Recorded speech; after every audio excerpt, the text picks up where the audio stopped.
ginawa nyo dito, ma'am?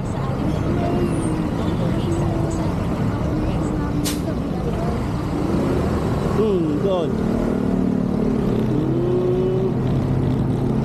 Sa mga taxes.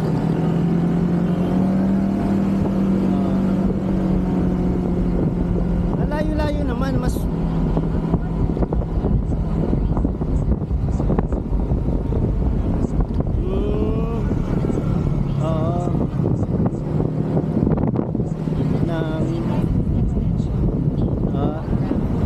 magtatayo ka ng business. Anong business, ma'am?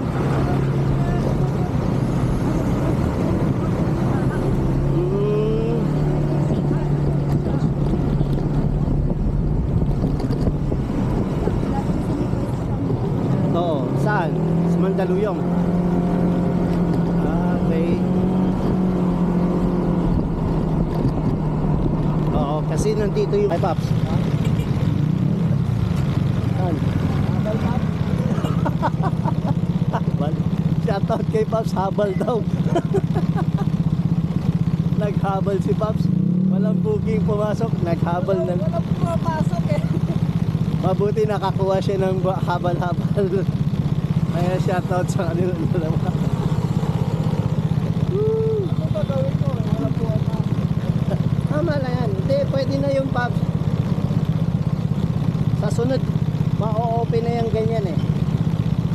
Legal na rin naman yan. Kaya walang problema yan. Pinaprocess na din ni yan eh, Joyride eh. Hanggat mayroong pwedeng ma-approach kung papayag ka. Ganun lang naman yun eh.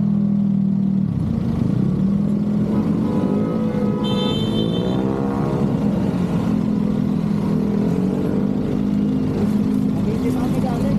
Oo, Cavite. Saka Cavite. Naig. Ako naman sa Dasma galing. Habal din yan. Ay, hindi. Legit naman ta, legit. Legit na papuntang Mandaluyong. Pero mo lang pag nakasama. Oo. Hindi, naka 360 na yan. Kaya kuha lahat yan. Sakto lang.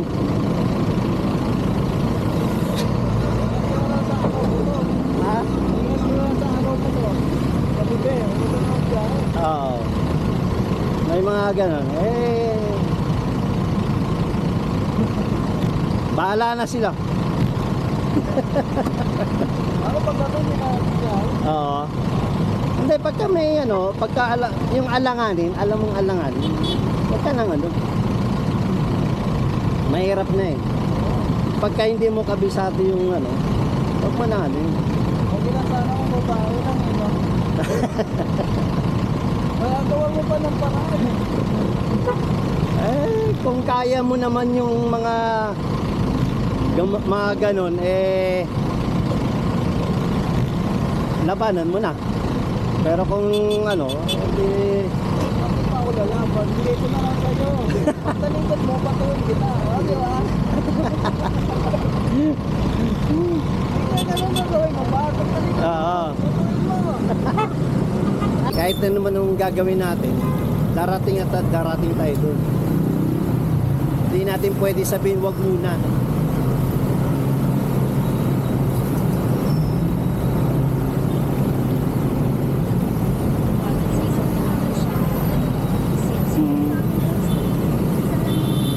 Oo.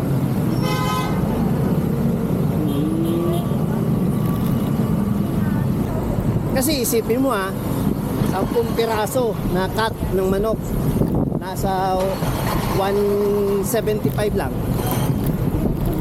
Yung tumaas, wala na. Tinalo ko pa raw si Jollibee. Isipin mo, 10 piraso, 175 lang. Kung anuin mo si McDo sa 3 piraso, nasa 200 plus at 300. Oo.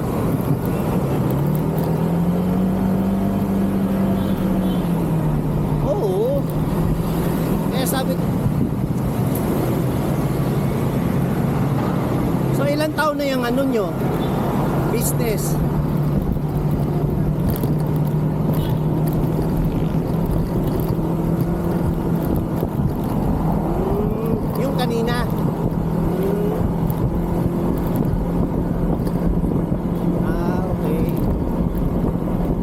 mas okay naman dito. Sa'yo na rin.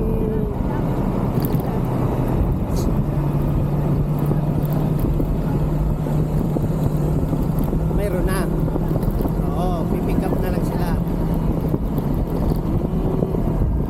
Oo. Ayos. Eh, sabi nga ni Kuya, bakit daw hindi ko na lang ibalik yung pagkain ko? Sabi ko, walang problema kung ibabalik ko yung pagkain eh. Ang problema kasi, so yung mga gamit ko, naibenta ko na. Yung mga freezer, lahat.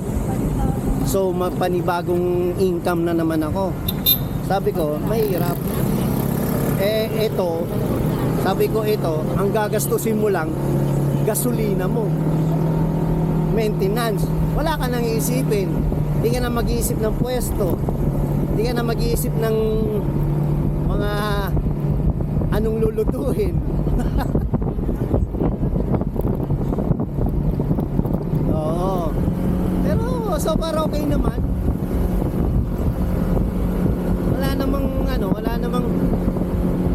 Wala namang mahirap sa trabaho eh. Lahat mahirap naman eh. Kaya kailangan mo ring pagsikapan lahat eh para lang magampanan mo rin lahat.